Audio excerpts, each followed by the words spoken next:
Existe uma noite que você não consegue esquecer. Não porque algo terrível aconteceu, mas porque algo terrível não aconteceu e você ainda não entendeu por quê. O carro que freou a tempo. A palavra que ficou presa na garganta no exato momento em que poderia ter destruído um casamento para sempre. O filho que virou na esquina e voltou para casa quando você tinha calculado, com todo o peso do desespero, que ele estava perdido. Há uma lista de não acontecimentos na sua vida que é tão longa quanto a lista de bênçãos que você consegue nomear. E essa lista invisível é, possivelmente, a prova mais sólida de que você nunca esteve sozinho. Você carrega essa lista sem saber que carrega. Ela não tem título, não tem data, mas existe. E ela é evidência de um governo espiritual que opera ao redor da sua vida, independentemente da sua consciência sobre ele. Você já percebeu que há momentos em que algo te impediu de cair, e você não sabe explicar como? O primeiro sinal da presença angelical na sua vida não é um sonho dramático, nem uma visão de luz, nem um arrepio durante o louvor. É a intervenção imperceptível.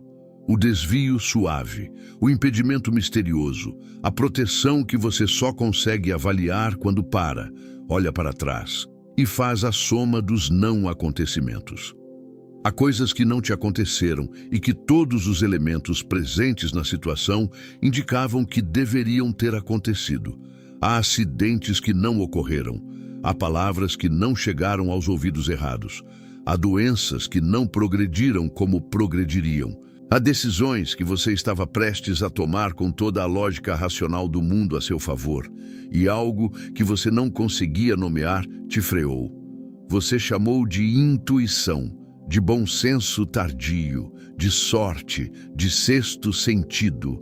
A Escritura tem outro nome para isso, e esse nome tem asas, tem força, tem uma missão designada com precisão sobre a sua vida, por um Deus que não improvisou a sua proteção. Isso não é convite para dependência mística passiva. É convite para uma fé fundamentada na realidade bíblica de que você não caminha sozinho, de que o Deus que te criou não te abandonou à própria sorte numa criação quebrada, de que há um governo espiritual em operação que excede em muito a sua capacidade de percebê-lo a qualquer momento. E quando essa realidade deixa de ser informação teológica e vira convicção enraizada no texto sagrado, você começa a viver de forma diferente. Você para de tomar decisões a partir do pânico. Para de superestimar o tamanho dos inimigos que enfrenta. Para de calcular as suas chances com base apenas nos recursos visíveis. Porque a variável que você não estava incluindo nos seus cálculos, a ministração angelical, é a variável que muda o resultado de equações que pareciam sem solução. Os que estão com você são mais do que os que estão contra você. Sempre foram.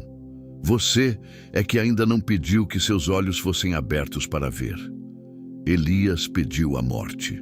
Esse é o dado que a narrativa de 1 Reis 19 registra sem suavização e sem desculpa.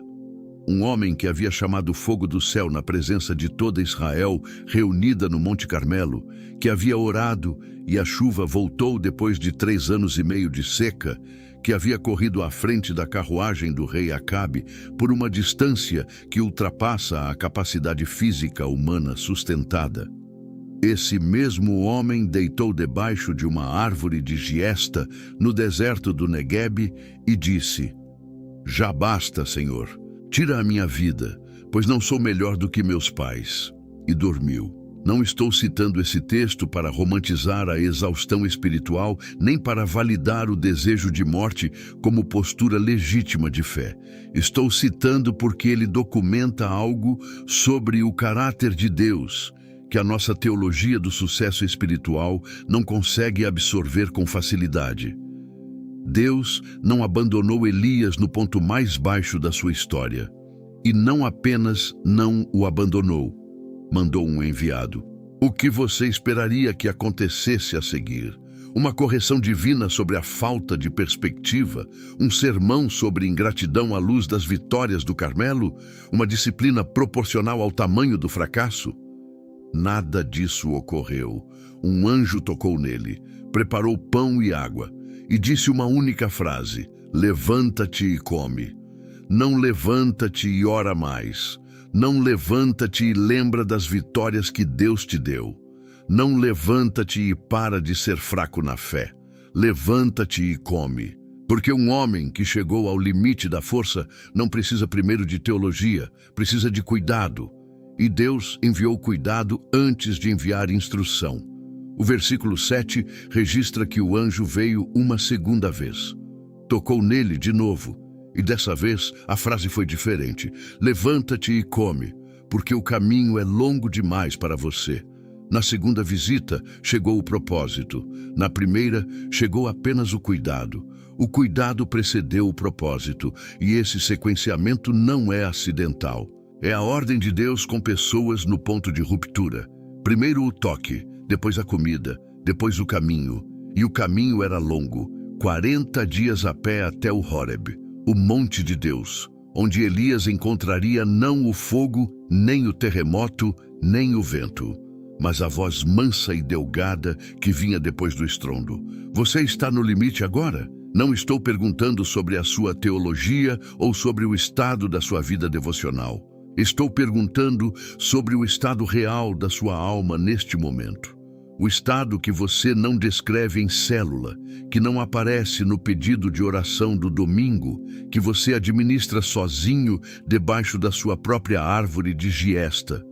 Porque se está, o padrão bíblico não é o abandono, é a visita.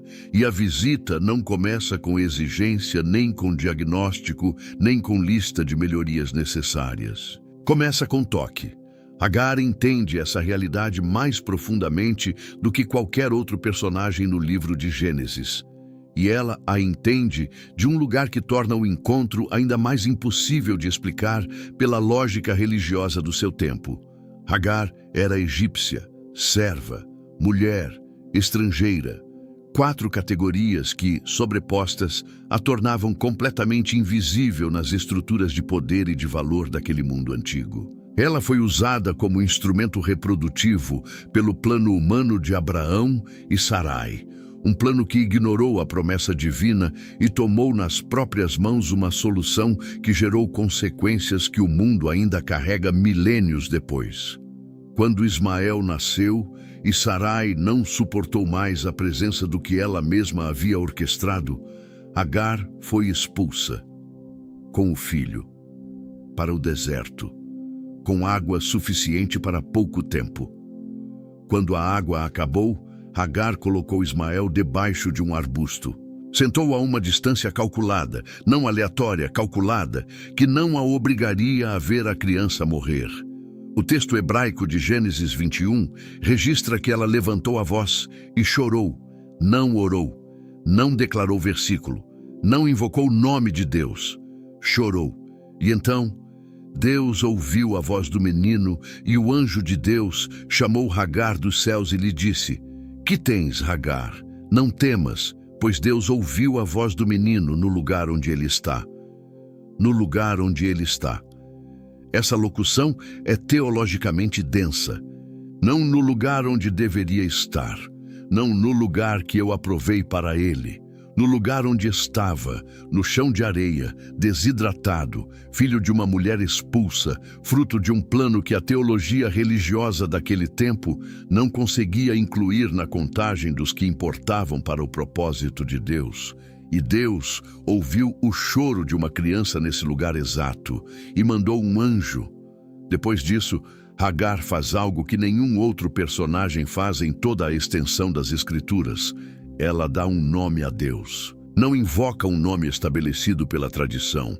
Cria um nome a partir da experiência pessoal do encontro. Tu és o Deus que me vê, El Roi. Não o Deus que resolveu meu problema. Não o Deus que me deu vitória. O Deus que me viu. Para alguém que havia passado a vida inteira sendo invisível, serva, mulher, estrangeira, expulsa, mãe de filhos sem futuro aparente, ser vista era a bênção mais fundamental de todas. Mais fundamental do que a água que apareceu depois. Mais fundamental do que a promessa sobre Ismael. Ser vista por Deus era o que desfazia a invisibilidade como categoria de existência. Você já se sentiu invisível para Deus?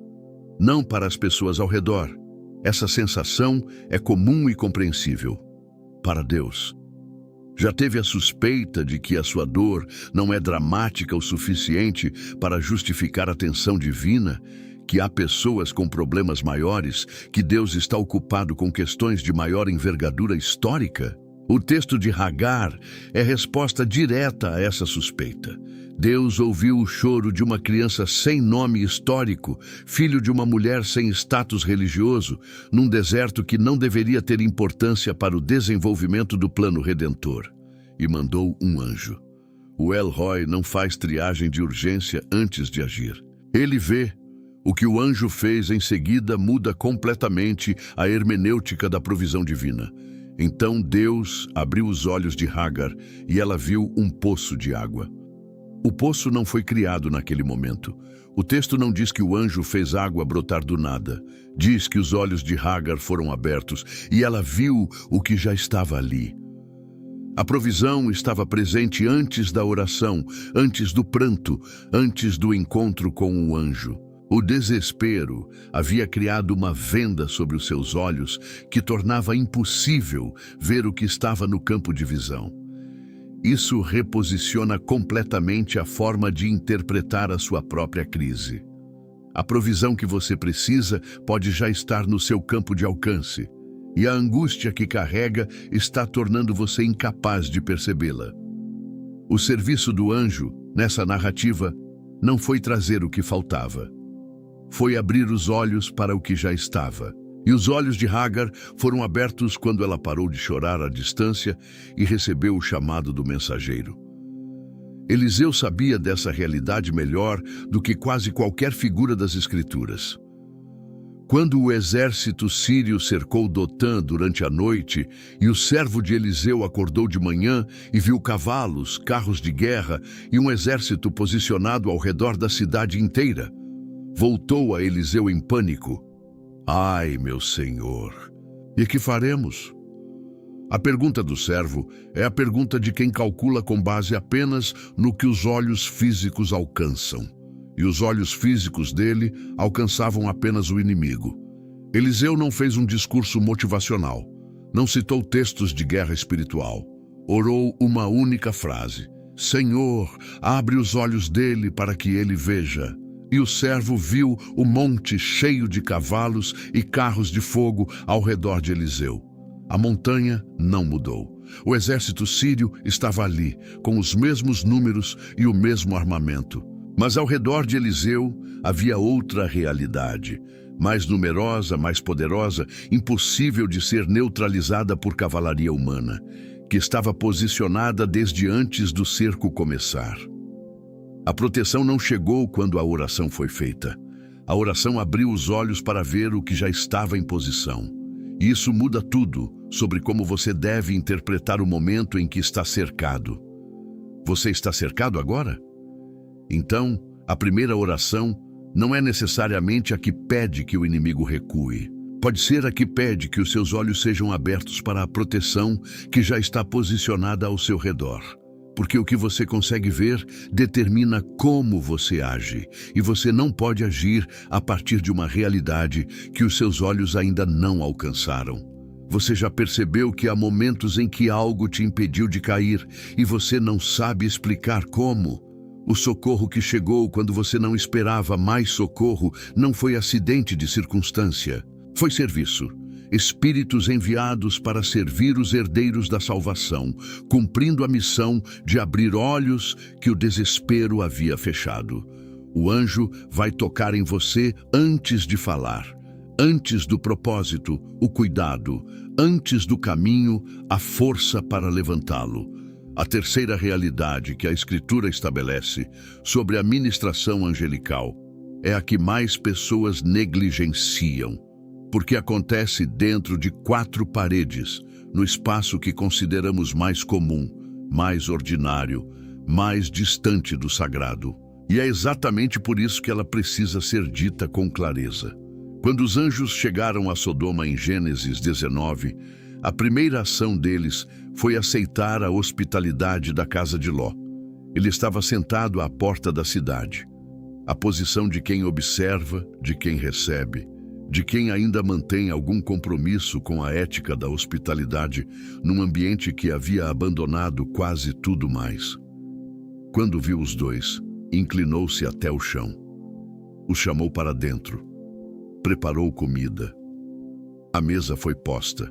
E foi naquele espaço doméstico, a sala onde a família come, onde as conversas acontecem, onde a vida comum se desenvolve em toda a sua não glamourosa extensão, que a mensagem da salvação foi entregue e que a urgência da fuga foi comunicada. Não no templo, não num altar construído às pressas no campo, na casa. Isso não é detalhe narrativo periférico que pode ser ignorado na busca pela mensagem central. É teologia do lar, com implicações que precisam ser compreendidas e aplicadas.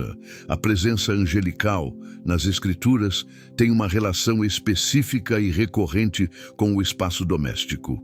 Quando Gabriel foi anunciar a encarnação do Filho de Deus, o evento mais significativo da história humana, o eixo em torno do qual toda a criação gira, não foi ao Templo de Jerusalém, não esperou uma festa religiosa, não escolheu um lugar de visibilidade pública onde a notícia poderia ser testemunhada. Foi ao espaço privado de Maria. Provavelmente um ambiente simples, numa cidade que os próprios israelitas desprezavam. Nazaré, da Galileia, de onde ninguém esperava que saísse algo de bom, segundo as próprias palavras de Natanael. O maior anúncio da história foi feito num quarto comum, para uma jovem sem status, num lugar sem prestígio. Quando o anjo apareceu a José, o carpinteiro que estava prestes a desfazer silenciosamente o noivado, porque não conseguia explicar a gravidez de Maria e não queria expô-la à vergonha pública, não apareceu durante uma vigília de oração, nem no meio de um jejum espiritual. Apareceu enquanto ele dormia, e não uma vez. O texto dos evangelhos registra 4 aparições angelicais a José, todas no espaço do sono doméstico, todas em momentos decisivos. A confirmação do nascimento e da natureza do filho, a ordem de fuga para o Egito diante da ameaça de Herodes, o chamado de volta depois da morte do rei, o redirecionamento para a Galileia em vez da Judeia. 4 intervenções, 4 decisões que definiram a segurança da família de Jesus. Todas operando no espaço mais privado e vulnerável da existência humana, o sono dentro da casa.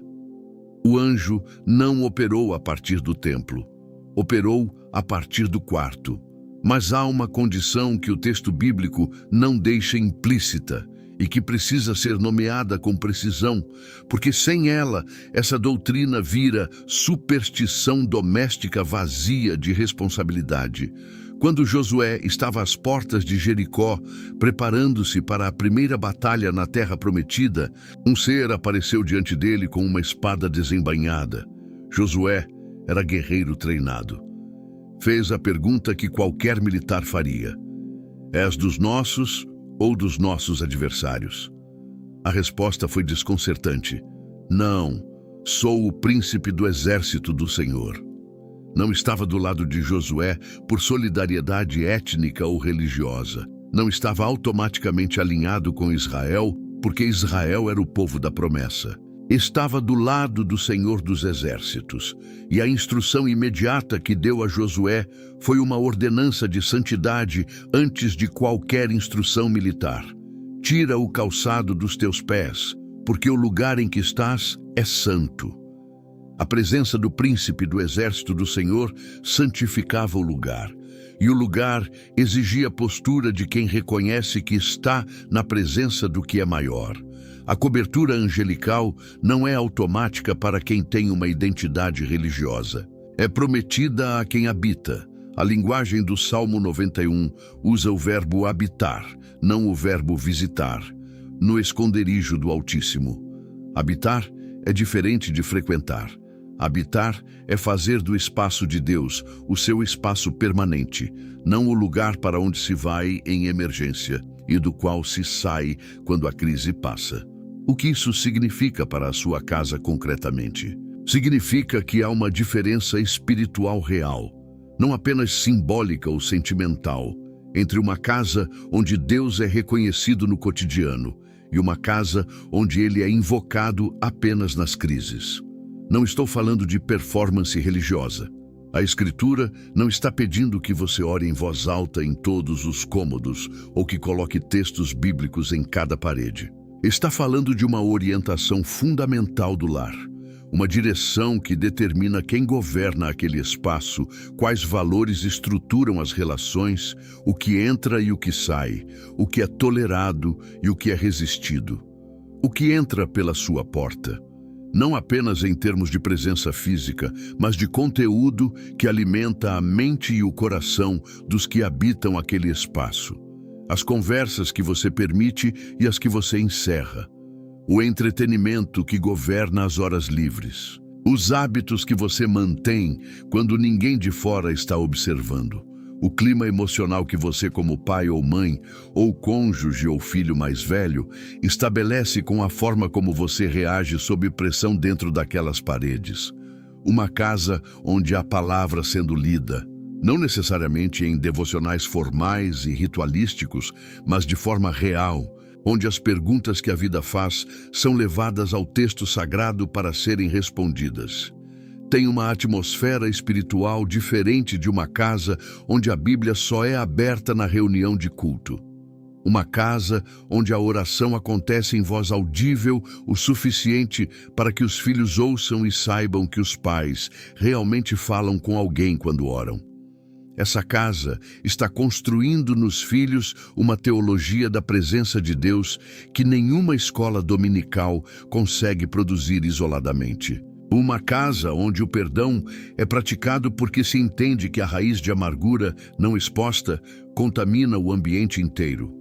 Essa casa está mantendo aberta a passagem por onde a graça circula. Há um rei de Judá que raramente aparece nas prédicas sobre casa e família, mas que deveria. Josias tinha 8 anos quando começou a reinar. Aos 16, começou a buscar o Deus de Davi, seu pai. Aos 20, começou a purificar Judá e Jerusalém dos altares e imagens de Baal. Aos 26, mandou reparar o templo. E foi durante a reparação do templo, durante o processo de restaurar o espaço sagrado que havia ficado negligenciado e acumulado entulho de gerações de descaso, que o sumo sacerdote Hilquias encontrou o livro da lei. O livro havia estado no templo o tempo todo, mas o templo havia sido tão negligenciado por tanto tempo que a palavra havia ficado enterrada sob o entulho da indiferença religiosa. Quando o livro foi lido diante de Josias, ele rasgou as vestes, porque a palavra revelou a distância entre o que Israel havia se tornado e o que Deus havia determinado que fosse. E o texto diz que por causa do coração contrito de Josias, Deus reteve o juízo por toda a sua geração. Um coração contrito diante da palavra, restaurada no espaço que havia sido negligenciado. E isso foi suficiente para mover o julgamento divino sobre uma nação inteira. O que isso diz sobre a sua casa? Que o processo de restauração espiritual do lar começa não com um ritual elaborado, mas com a disposição de limpar o entulho, de remover o que ocupou o espaço onde a palavra deveria estar, de trazer de volta para o centro o que foi empurrado para a margem pela pressa e pela indiferença. Josias não inventou algo novo. Ele encontrou o que havia estado ali o tempo todo e deixou que o texto falasse. A restauração da atmosfera espiritual da sua casa pode começar da mesma forma, não com adição, mas com reencontro com o que já estava ali e foi esquecido. Salmos 34:7 não é metáfora. O anjo do Senhor acampa ao redor dos que o temem e os livra. Acampa. Não visita ocasionalmente. Não aparece em emergência. Acampa. Presença permanente, posição estabelecida, missão em curso. E o acampamento está ao redor de quem teme o Senhor. O temor do Senhor não é medo psicológico de punição. É a postura de quem reconhece a soberania de Deus e a deixa governar o cotidiano, dentro de casa, nas decisões miúdas que nunca aparecem no testemunho de culto, nos momentos em que ninguém está olhando e o caráter é revelado sem plateia. Você já percebeu que há momentos em que algo te impediu de cair e você não sabe explicar como? Talvez o que impediu esteja mais perto do que você imagina. Talvez esteja acampado ao redor da sua casa neste exato momento, enquanto você lê, enquanto seus filhos dormem, enquanto a noite avança e o mundo lá fora processa a sua própria confusão. Acampado, em posição designada, aguardando a ordem de agir. Há um quarto sinal, e ele é o mais difícil de reconhecer, porque no momento em que aparece, é quase impossível não interpretá-lo como fracasso pessoal, como ausência de fé, como evidência de que Deus não está ouvindo. Paulo estava na segunda viagem missionária, acompanhado de Silas. O plano era ir para a Ásia, uma decisão que qualquer estrategista missionário aprovaria sem hesitação. Região densamente populada, rotas comerciais que conectavam o Mediterrâneo ao Oriente, cidades que seriam pontos de irradiação do Evangelho para populações inteiras. Era um plano sólido, motivado por fé genuína, orientado pela missão de levar o nome de Cristo onde ele ainda não havia chegado. E o texto de Atos 16:6 registra, sem cerimônia e sem explicação imediata, foram impedidos pelo Espírito Santo de pregar a palavra na Ásia. Impedidos. Não orientados a esperar por melhor momento, não redirecionados com clareza para uma alternativa. Bloqueados. Tentaram então ir para Bitínia, ao norte. Outro plano, outra direção. Atos 16:7. O Espírito de Jesus não lhe permitiu. 2 tentativas, 2 bloqueios, sem visão clarificadora, sem voz audível dizendo para onde ir, sem instrução imediata sobre qual era o caminho correto, apenas a constatação de que os 2 caminhos disponíveis estavam fechados. E foi precisamente nesse espaço de duplo bloqueio, sem a Ásia, sem Bitínia, sem clareza sobre o que vinha a seguir, que Paulo chegou a Troade. E em Troade teve a visão, o homem macedônio de pé, pedindo ajuda.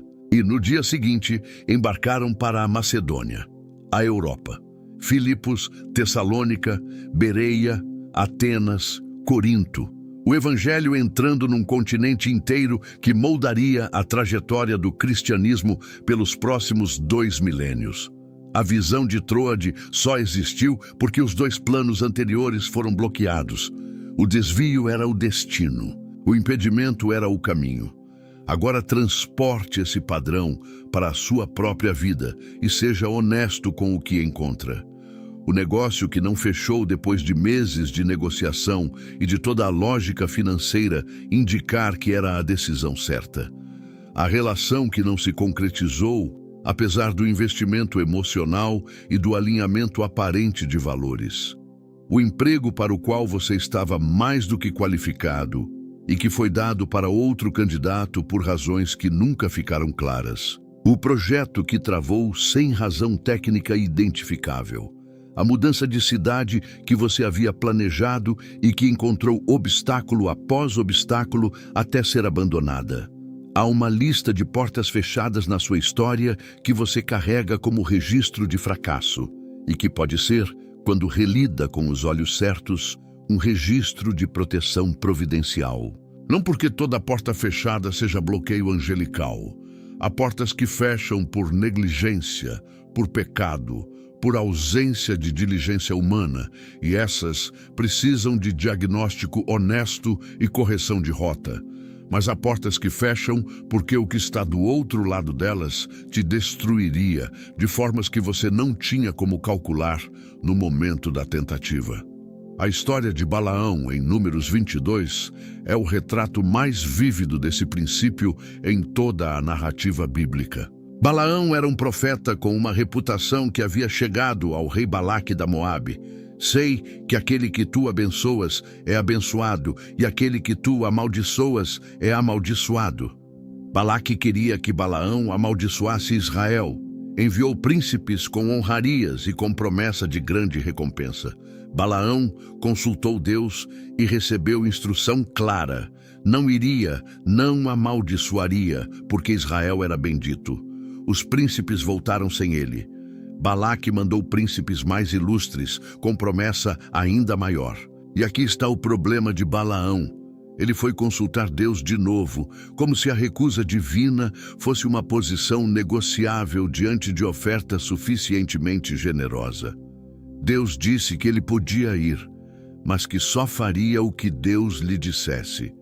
E então, enquanto Balaão ia no caminho, o anjo do Senhor se posicionou na estrada com a espada desembainhada, invisível para Balaão, visível para a jumenta.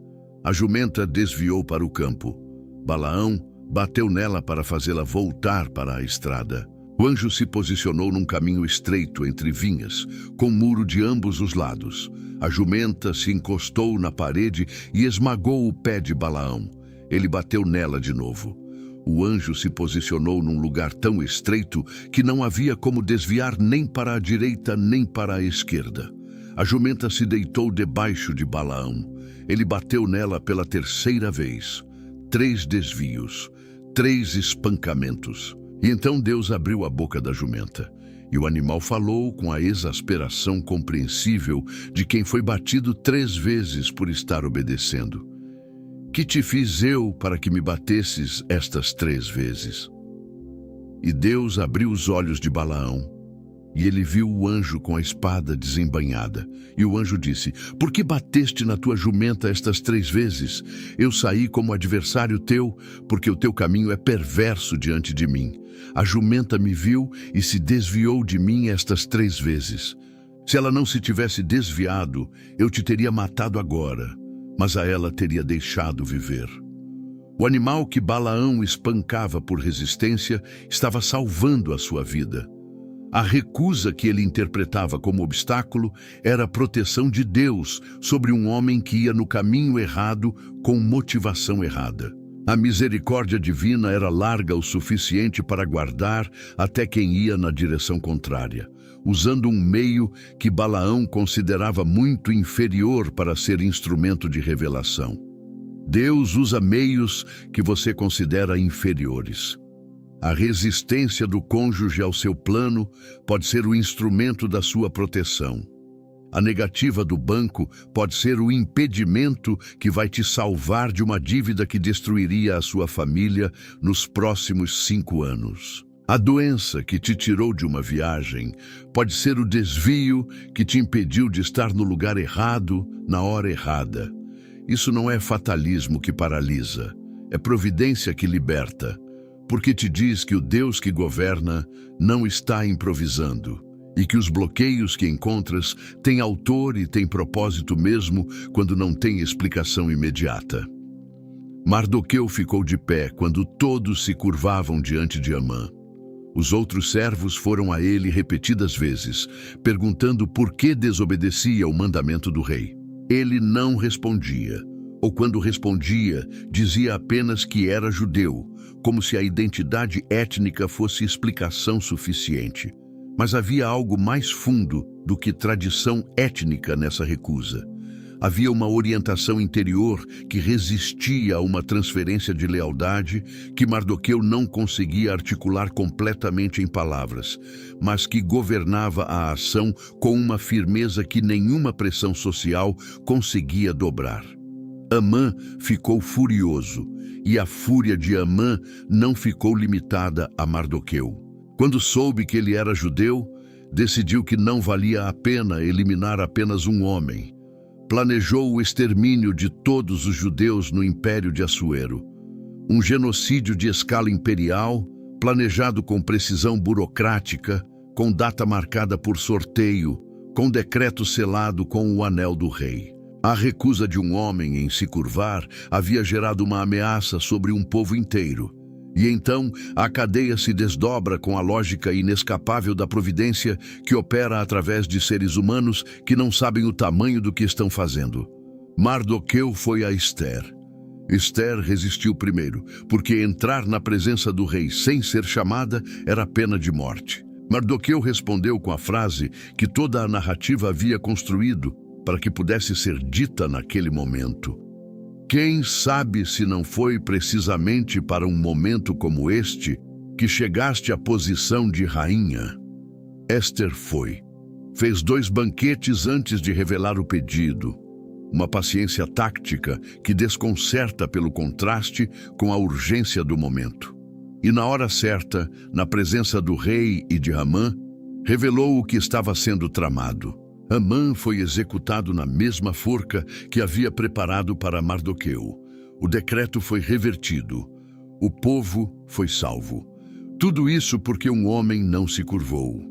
A recusa que parecia obstinação sem importância era o fio a partir do qual a providência de Deus teceu a salvação de um povo. O impedimento que parecia irracional era o eixo em torno do qual a história girava. E ninguém dentro da narrativa conseguia ver o quadro completo enquanto estava dentro dele. Você não consegue ver o quadro completo enquanto está dentro da sua narrativa.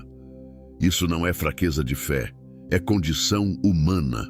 O que você pode fazer é confiar que o Deus que viu o quadro completo em Suzã, que viu o quadro completo em Dotã, que viu o quadro completo na margem do Jaboque, vê também o quadro completo da sua situação. E que o impedimento que você lamenta pode ser o fio a partir do qual ele está tecendo algo que você só vai entender quando olhar para trás com os anos necessários de distância. Você já percebeu que há momentos em que algo te impediu de cair e você não sabe explicar como? Talvez o impedimento que você ainda lamenta seja a Troade, que precede a Macedônia, que você ainda não viu. O 5º sinal é o mais cotidiano e talvez por isso o mais consistentemente subestimado, porque não exige nenhum aparato sobrenatural visível para que aconteça. Hebreus 13:2 é uma das afirmações mais perturbadoras do Novo Testamento.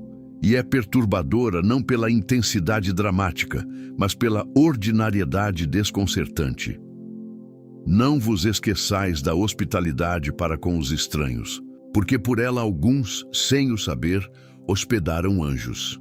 A afirmação pressupõe que seres angelicais transitam entre seres humanos de uma forma que não permite identificação à primeira vista.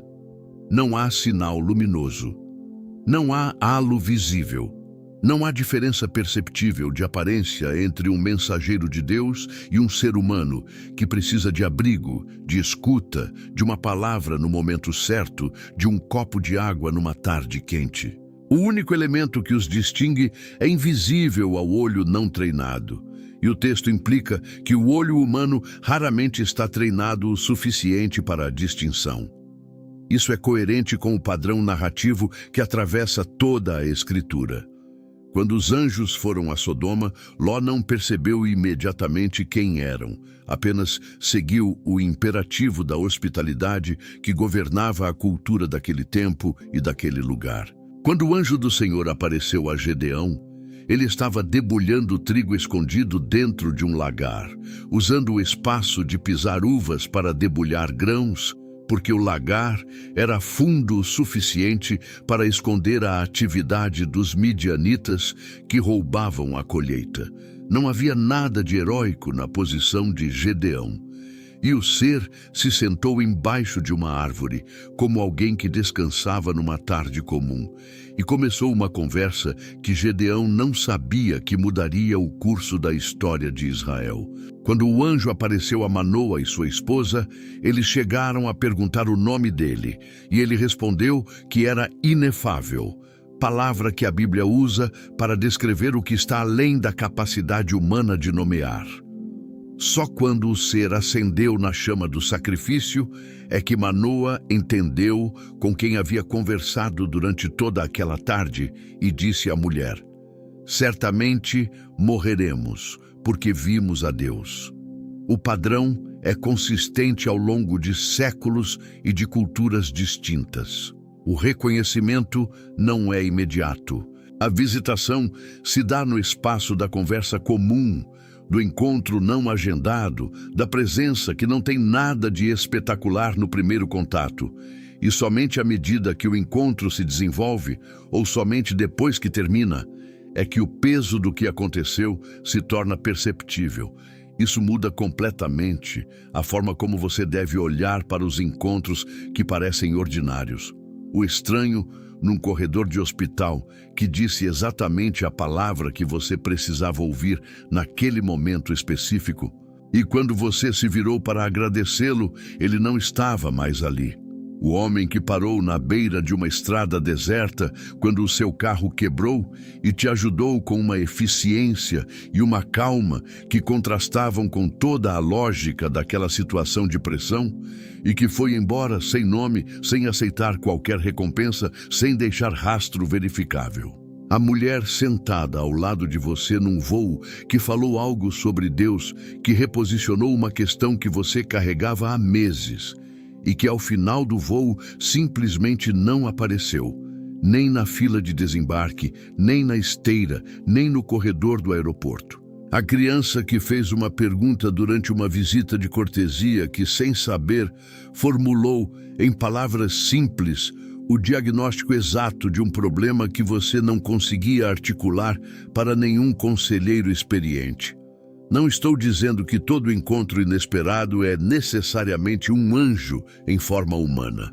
Estou dizendo que a Escritura afirma que alguns são, e que a diferença entre reconhecer e não reconhecer está numa combinação de atenção cultivada e de hospitalidade como postura de vida, não como obrigação social. Abraão correu. A corrida de Abraão era a postura de alguém que estava pronto para receber antes de saber o que vinha. E a hospitalidade que ele ofereceu criou o espaço para que o encontro pudesse se desdobrar até a sua profundidade real. Mas o quinto sinal tem uma segunda face, que é ainda mais exigente, porque inverte completamente a direção do fluxo. E se o encontro providencial mais importante da sua vida nesta semana não é aquele em que você recebe o mensageiro, mas aquele em que você é o mensageiro? E se a palavra que alguém precisa ouvir hoje, a presença que fará a diferença entre desistir e continuar, o gesto que vai abrir os olhos de alguém para um poço que ela não está enxergando, tudo isso está esperando pela sua disponibilidade para estar presente, para parar, para falar, para ouvir. Naamã era general do exército da Síria, poderoso, honrado, coberto de vitórias militares e leproso. Uma escrava israelita na sua casa, capturada numa das incursões sírias, sem nome registrado nos anais históricos, sem poder de fala dentro da estrutura de poder daquele lar, disse a mulher de Naamã: tomara que o meu senhor estivesse diante do profeta que está em Samaria. Ele o curaria da sua lepra. Uma menina, uma escrava, uma voz que não deveria ter peso nenhum dentro daquelas paredes. E foi essa voz que iniciou a cadeia de eventos que levaria Naamã ao Jordão, à cura e à confissão. Agora sei que não há Deus em toda a terra, senão em Israel. A palavra que mudou a trajetória espiritual de um general saiu da boca de uma criança sem nome nos registros históricos. Você tem subestimado o peso das palavras que saem da sua boca nos espaços que considera ordinários. A observação que você faz no corredor do trabalho. A mensagem que você envia sem muita cerimônia porque parecia o momento certo. A pergunta que você faz durante uma visita que nem era planejada. O gesto que você fez sem calcular o impacto. Essas palavras e esses gestos carregam peso que você não tem instrumentos para medir neste lado da eternidade. Porque há uma dimensão da ministração que opera através de seres humanos disponíveis, que não sabem no momento em que servem, que estão sendo usados como instrumento de algo maior do que eles mesmos podem perceber. O que torna alguém disponível para ser canal não é o nível de maturidade espiritual acumulada, é a disposição para estar presente, para não passar pelo lado de fora do encontro que Deus orquestrou, para não ter pressa demais para parar, para não estar tão encurvado sobre os próprios problemas que o campo de atenção ao outro esteja completamente fechado. Há uma figura no Novo Testamento que raramente aparece em prédicas sobre mensageiros providenciais e que deveria aparecer com mais frequência: Epafrodito. Paulo o menciona em Filipenses 2 com uma intensidade afetiva que contrasta com a brevidade da menção. Recebei-o no Senhor com toda a alegria e honrai tais pessoas, porque por causa da obra de Cristo chegou à morte, arriscando a sua vida para suprir o que faltava no vosso serviço para comigo. Epafrodito havia viajado de Filipos até Roma, uma jornada longa, cara e arriscada, carregando o apoio financeiro da comunidade filipense para Paulo, que estava preso. Ficou tão doente durante a missão que os filipenses souberam e ficaram angustiados.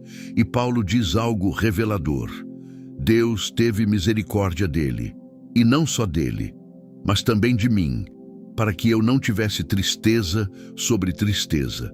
A cura de Epafrodito foi misericórdia de Deus sobre Paulo, não apenas sobre Epafrodito. O que acontecia com o mensageiro afetava o que acontecia com aquele para quem a mensagem ia. O bem-estar do canal importava para a integridade da entrega. Isso diz algo sobre como Deus trata os instrumentos que usa. Não os descarta depois da missão, não os usa de forma que os destrua. A misericórdia sobre Epafrodito era ao mesmo tempo misericórdia sobre Paulo, porque havia uma teia de cuidado que conectava o enviado ao destinatário de uma forma que tornava o sofrimento de um o sofrimento do outro. Quando você está sendo o mensageiro, quando está carregando algo que precisa chegar a alguém, quando está sendo o instrumento da providência de Deus numa vida que não é a sua, isso não é gratuidade sua, é serviço sagrado. E o Deus que enviou Epafrodito e teve misericórdia dele no meio da jornada é o mesmo que acompanha a sua jornada de serviço com o mesmo cuidado. A menina sem nome que salvou Naamã estava presente, estava atenta, tinha informação suficiente sobre o profeta de Samaria para que ela saísse no momento certo. E não guardou para si. Disse, mesmo sendo escrava, mesmo sem poder, mesmo sem garantia de ser ouvida. Você já percebeu que há momentos em que algo te impediu de cair e você não sabe explicar como? Talvez tenha sido a palavra de alguém que não sabia que estava sendo usado. Talvez tenha sido você mesmo, numa conversa que você não se lembra com clareza, sendo o mensageiro de alguém que ainda carrega o efeito do que você disse. O canal não precisa saber que é canal para que a mensagem chegue. O sexto sinal acontece quando os seus olhos estão fechados. E talvez por isso, o sinal que a maior parte das pessoas menos associa à ministração angelical. Porque acontece num espaço que consideramos de ausência, não de presença. Jacó havia enganado o irmão. Havia planejado com a mãe a usurpação da bênção que pertencia a Esaú. Havia entrado disfarçado diante do pai cego, com a pele de cabrito nos braços para imitar a textura do irmão mais velho. E havia recebido a bênção pronunciada sobre um filho que não era ele. E estava fugindo das consequências, não numa fuga heróica de quem pagou o preço por convicção, mas na fuga pragmática de quem sabe que errou e não tem como enfrentar o que criou. Parou no meio do caminho porque o sol havia se posto. Pegou uma das pedras do lugar e usou como travesseiro. Detalhe que a narrativa de Gênesis 28 registra com a precisão deliberada de quem quer que você sinta a dureza do chão, a ausência de conforto, a vulnerabilidade do homem que fugiu sem tempo de se preparar para a jornada. E dormiu, e o céu se abriu sobre ele. Uma escada com a base na terra e o topo alcançando o céu. Anjos de Deus subindo e descendo por ela. E o próprio Deus no topo, renovando sobre Jacó as promessas feitas a Abraão e a Isaque. A terra, a descendência incontável, a presença contínua e o retorno garantido para o lugar de onde havia fugido. Pause aqui. Jacó não merecia nenhuma dessas promessas no momento em que as recebeu, e a narrativa não faz nenhum esforço para nos convencer do contrário. Ele havia acabado de sair de uma traição. Não havia feito confissão pública, não havia restituído nada. Não havia buscado reconciliação com o irmão antes de fugir. Estava dormindo no chão com pedra como travesseiro, na condição moral de quem usa de engano para tomar o que pertence a outro, fugindo das consequências criadas pela própria desonestidade. E o céu se abriu sobre ele. Isso não é endosso teológico do comportamento de Jacó. É revelação sobre o caráter de Deus, que não aguarda que você esteja no seu melhor momento espiritual para aparecer, que aparece no chão, na pedra, na fuga, na fragilidade moral que você não consegue admitir nem para si mesmo. Que o que Jacó experimentou naquela noite não era resultado das suas virtudes, mas do compromisso de Deus com a linha da promessa que o precedia em gerações e que não dependia da qualidade moral do seu portador para permanecer válida.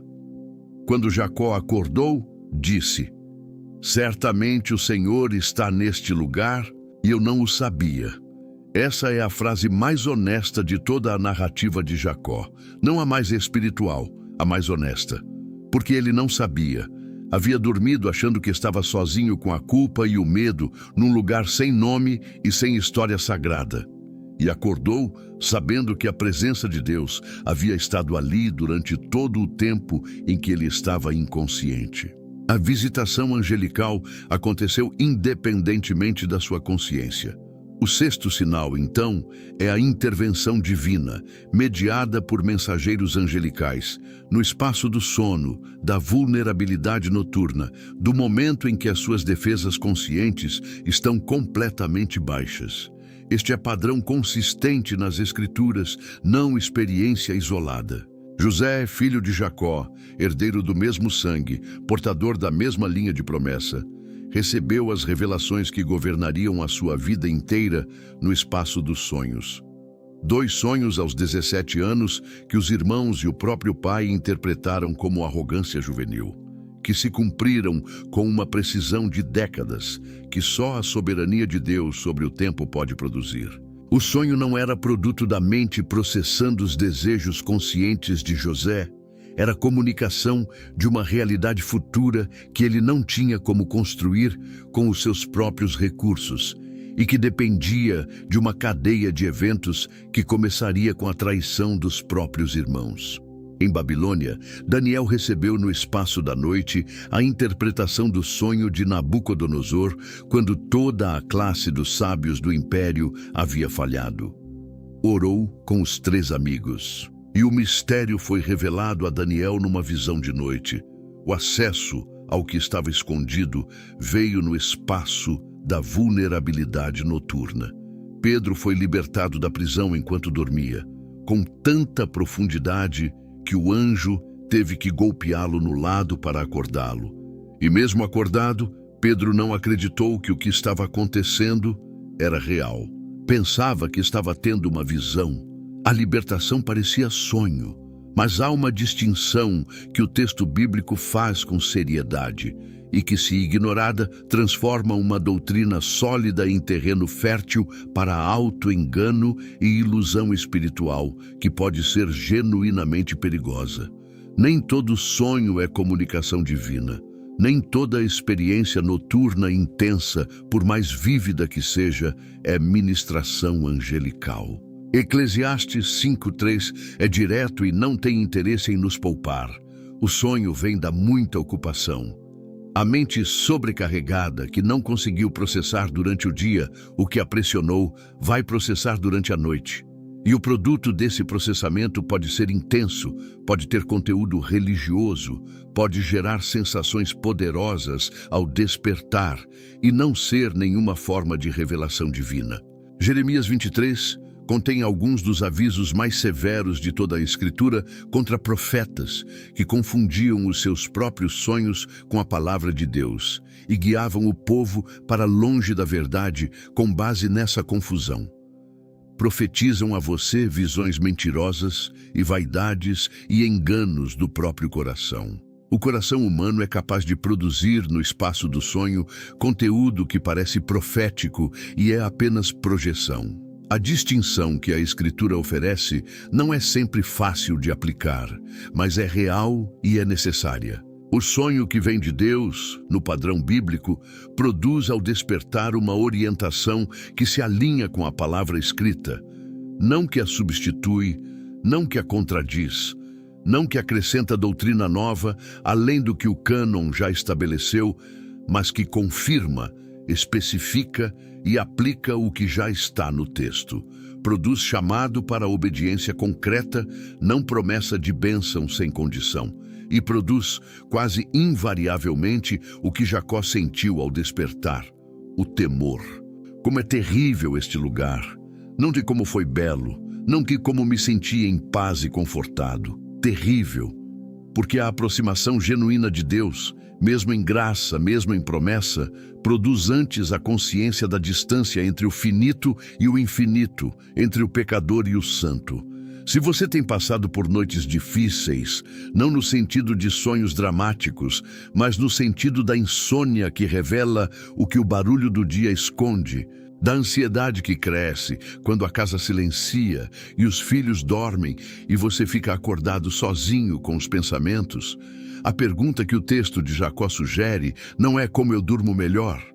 É o que está tentando me alcançar nesse espaço de silêncio que o barulho do dia tem impedido de chegar. O anjo que veio a Elias no deserto chegou enquanto ele dormia. O primeiro movimento foi tocar, antes de falar, antes de dar instrução, antes de revelar o caminho à frente. O toque precedeu a palavra. E o toque foi suficiente para despertar sem assustar. Foi cuidado antes de missão. Você já percebeu que há momentos em que algo te impediu de cair e você não sabe explicar como? Talvez o impedimento mais silencioso de todos tenha operado enquanto você dormia, enquanto a sua consciência estava baixa e a sua guarda estava suspensa, no espaço em que o Deus que não dorme nem dormita trabalha sobre a vida de quem habita o esconderijo do Altíssimo. Os dois últimos sinais precisam ser colocados lado a lado, porque a Escritura não os separa, e separá-los produz, no caso do sétimo, um sentimentalismo que amolece a fé, e no caso do oitavo, uma paranoia que paralisa. Juntos, eles formam o retrato completo do governo de Deus sobre a vida de quem é seu. O sétimo sinal é a derrota do inimigo que você não executou. O ano era provavelmente 701 a.C. Senaqueribe, rei da Assíria, havia construído um império sobre a ruína de reinos que não conseguiram resistir ao seu avanço. Israel do norte havia caído.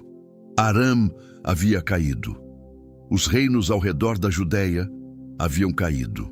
E agora o exército assírio estava posicionado ao redor de Jerusalém, com a lógica impecável do conquistador que ainda não encontrou resistência suficiente para ser detido.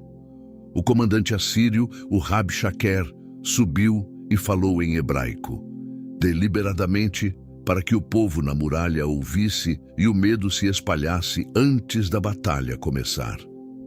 Enumerei os reinos que caíram, enumerei os deuses que não foram suficientes. Perguntei por que o Deus de Judá seria diferente. Era uma argumentação racional, sustentada por evidência histórica verificável. Ezequias rasgou as vestes, entrou no templo e estendeu a carta de Senaqueribe diante do Senhor. Não na forma de um estratagema político, não na forma de negociação, na forma de uma oração que reconhecia explicitamente a soberania de Deus sobre os reinos da terra, incluindo sobre Assur. Salva-nos da sua mão, para que todos os reinos da terra saibam que tu és o único Senhor. Não pediu vitória para Israel. Pediu que Deus fosse reconhecido como Deus. Naquela noite, o anjo do Senhor saiu e feriu 185.000 no acampamento dos assírios. De manhã, quando os homens se levantaram, todos estavam mortos. Senaqueribe desfez o acampamento e voltou para Nínive, e foi assassinado pelos próprios filhos enquanto adorava no templo do seu deus Nisroque.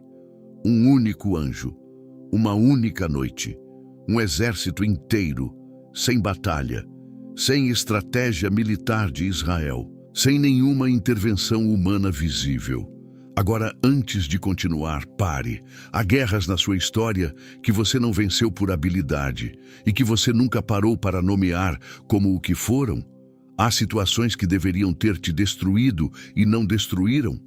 Há doenças que os médicos não sabem precisamente por que regrediram quando relagrediram. Há acusações que deveriam ter ficado como manchas permanentes no seu nome e que se dissolveram. Há oponentes que tinham todos os recursos disponíveis para te destruir, financeiramente, relacionalmente, profissionalmente, e que recuaram por razões que nenhuma análise humana explica completamente.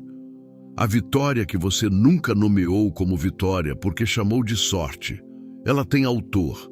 A proteção que você nunca agradeceu porque interpretou como coincidência, ela tem executor.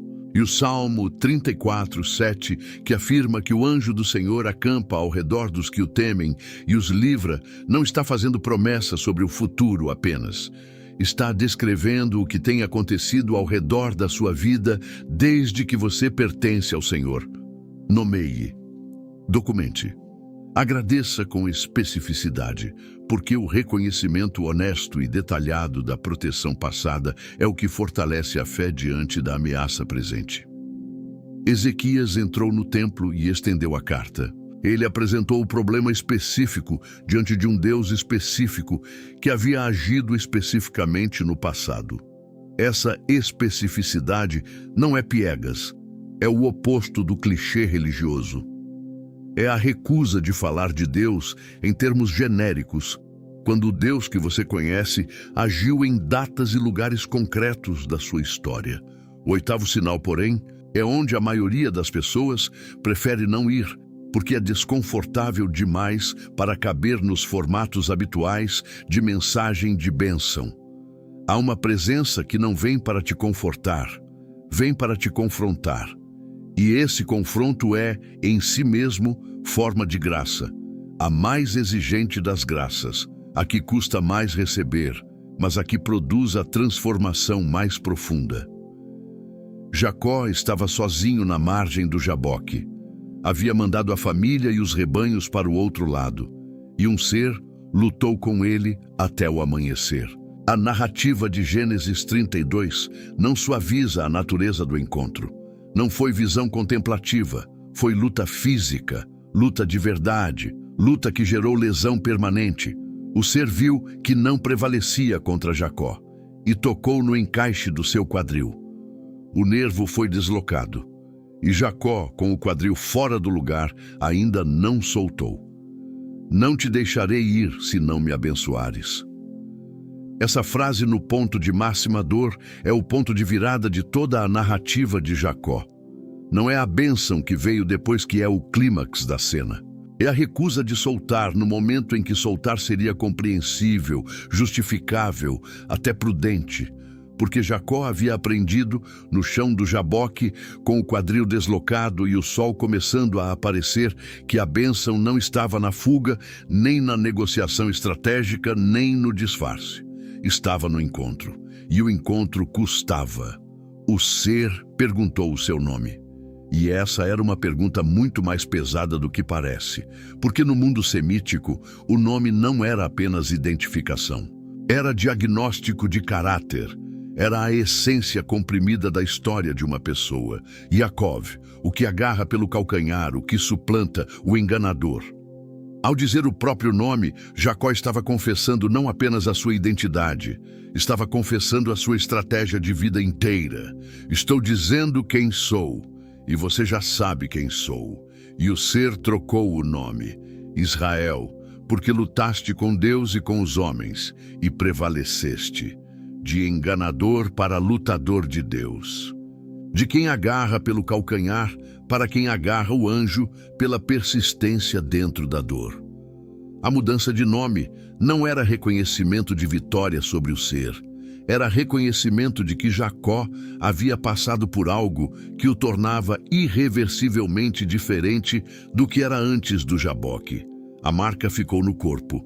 Jacó mancou pelo resto da vida, mas atravessou o Jaboque pronto para encontrar Esaú, o irmão que havia fugido por 20 anos, porque o encontro noturno havia desfeito o que havia gerado a fuga. A coxeadura não era sinal de derrota, era a prova do encontro.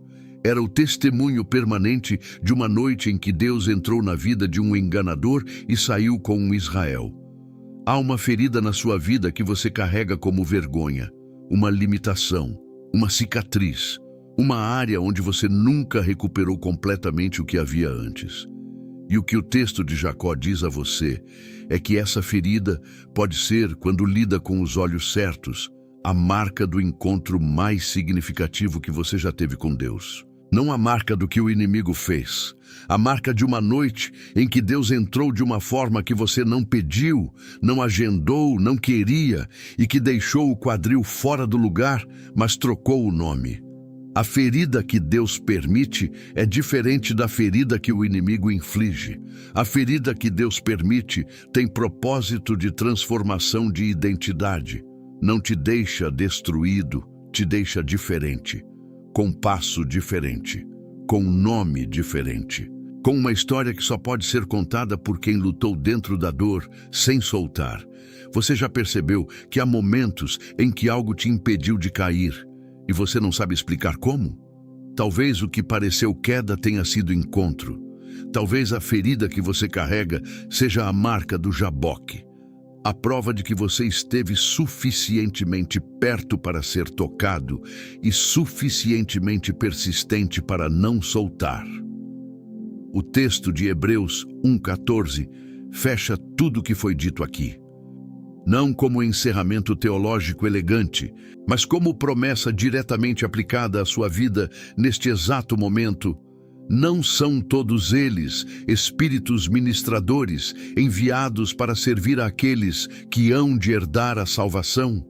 Aqueles que hão de herdar, os que estão em trânsito, os que estão mancando do encontro, os que ainda dormem com pedra como travesseiro, os que estenderam a carta da ameaça diante do Senhor sem saber se o anjo vai sair naquela noite, os que estão debaixo da árvore pedindo que acabe. Para esses, para você, os anjos foram enviados. Estão em serviço agora, ao redor da sua casa, no espaço da sua crise, na margem do seu Jaboque, acampados, em posição, aguardando. Não solte,